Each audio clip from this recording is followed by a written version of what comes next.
How you doing, guys? We're back here in the studio, and just this week I got to see Kong, Skull Island, and Kong, or gorilla. You might remember we did gorillas a little while ago.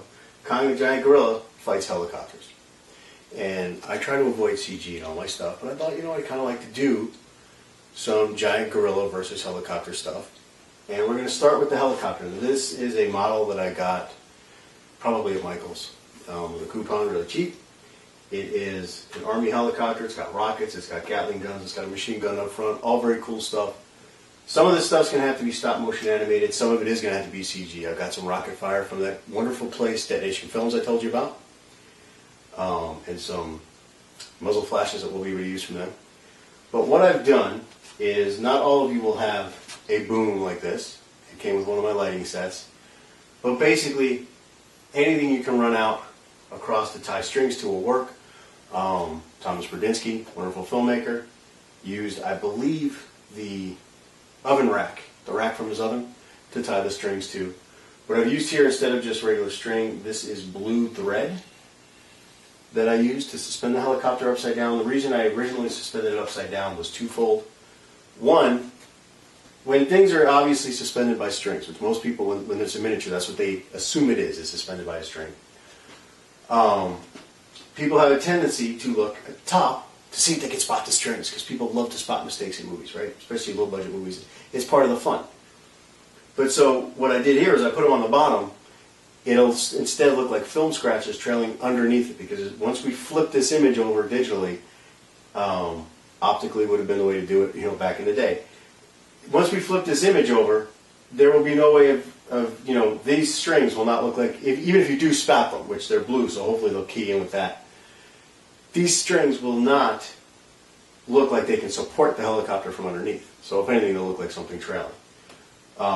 You do want to make sure before you let it go that it's heavy enough, that it's strong enough to hold your model. And I am getting this kind of shaking every time I give this a little spin. I tried using fans to blow this, which was the other reason I had this upside down. I've got this neat Vernado fan, which I thought I'd be able to put right under it. The thing can make a ceiling fan spin, but it cannot make this propeller spin the way we have it set up. I'm guessing because there's no resistance from the helicopter itself.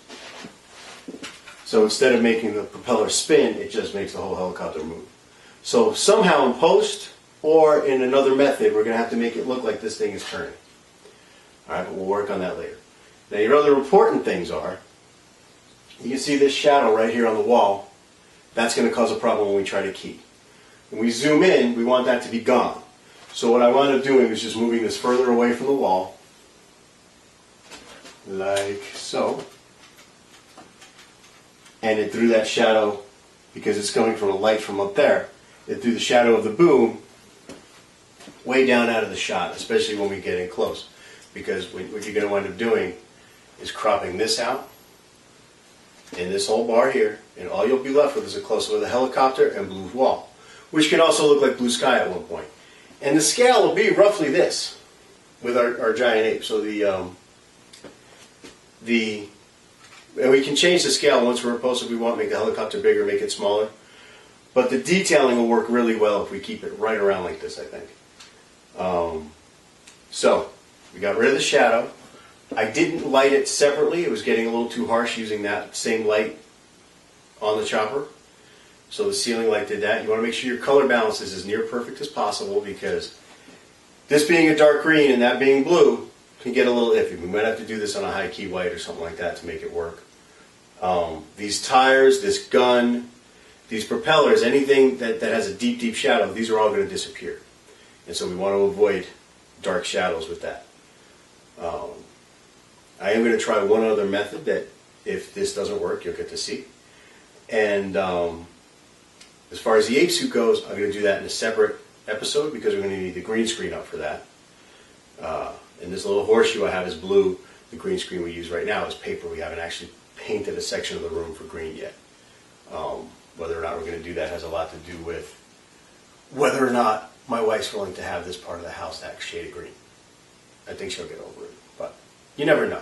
Right now it's a mess anyway, as you guys just saw the pumpkin video, where we have props all over the place down here. So We're going to be shooting more of Jack versus Lanterns this coming Sunday, and it's a very cool action scene for it that we've been putting off until we have all of our ducks in a row and our location and everything set.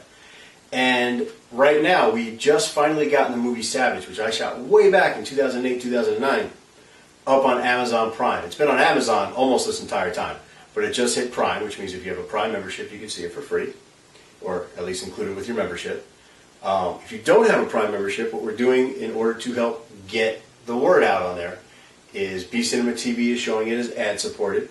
And on YouTube, we have the movie with the director's commentary with myself and Debbie Rochon. So you can see the movie without the actual original audio that way, but find out what went into making the movie. I do suggest if you plan on watching the movie that you watch it first, because there are a couple of spoilers right at the beginning of the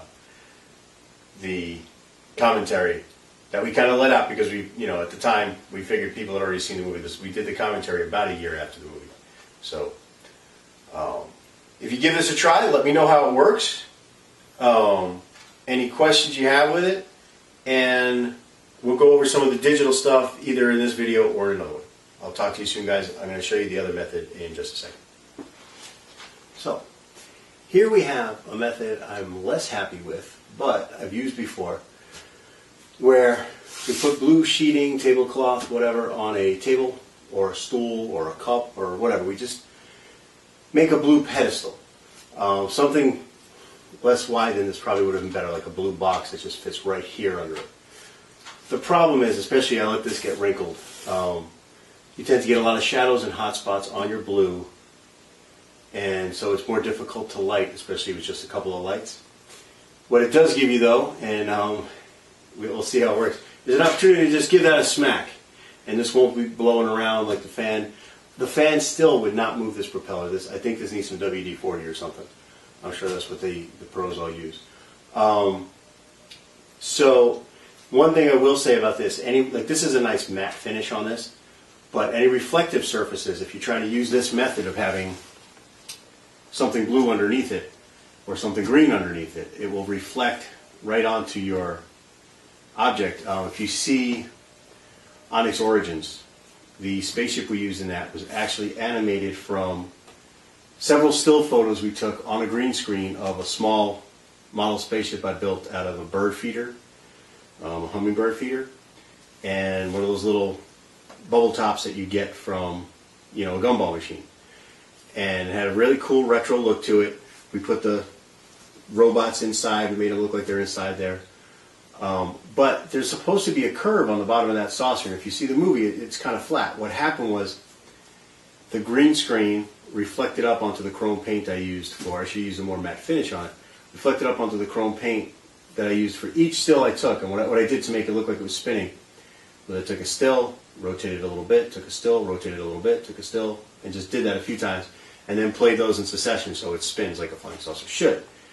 But because of the reflected green, and we had done it where we had it nice and lifted off of the green screen too. We painted one of those little pizza pie, the little white tables that come in pizza pie. We spray painted that this chroma key green and sat it on top of that. And still, we got a reflection onto the chrome of that. So your object, if it's reflective at all, needs to be as far away as possible from your color. We'll see how this method works. We'll see how that method works. If neither one of them work, it'll be back to the drawing board, which of course is always possible in independent film. And that's all I've got for today, because I need to put all this equipment back away and pack it up for the shoot on Sunday. And actually we have 2 scenes we're supposed to be shooting today and tomorrow of Jack versus Lanterns that are Jack's scenes, my stuff. So I need to go recolor and trim my beard so it matches the one in the movie that I've already sported a couple of times. I need to check my wardrobe and make sure that continuity-wise I'm wearing the right scenes, the right clothes for those scenes.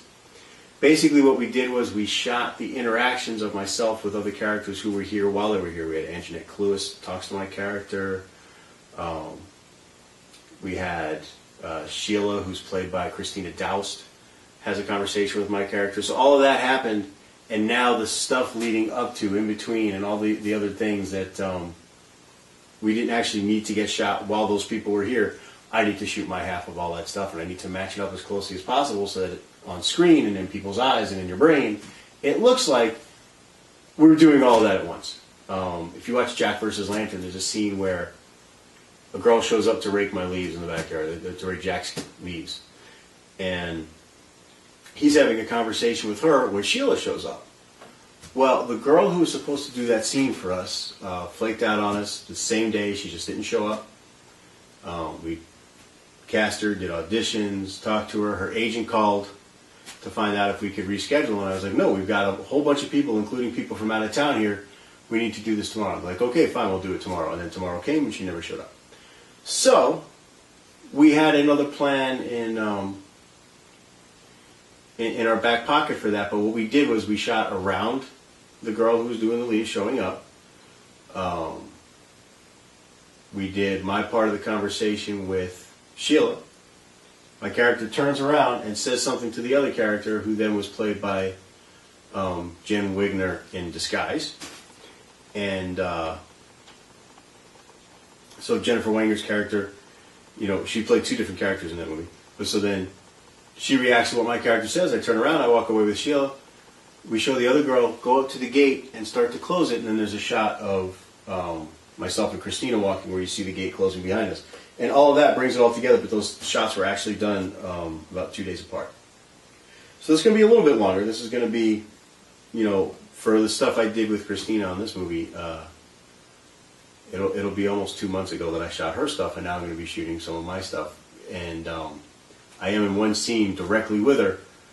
I was 10 to 12 pounds heavier when we shot that. So, but much like I'm doing now and hiding behind this table, I was hiding behind the Jeep in that shot. So hopefully it won't be as noticeable. But we'll see, and you'll see when you see the movie. So please check out Savaged.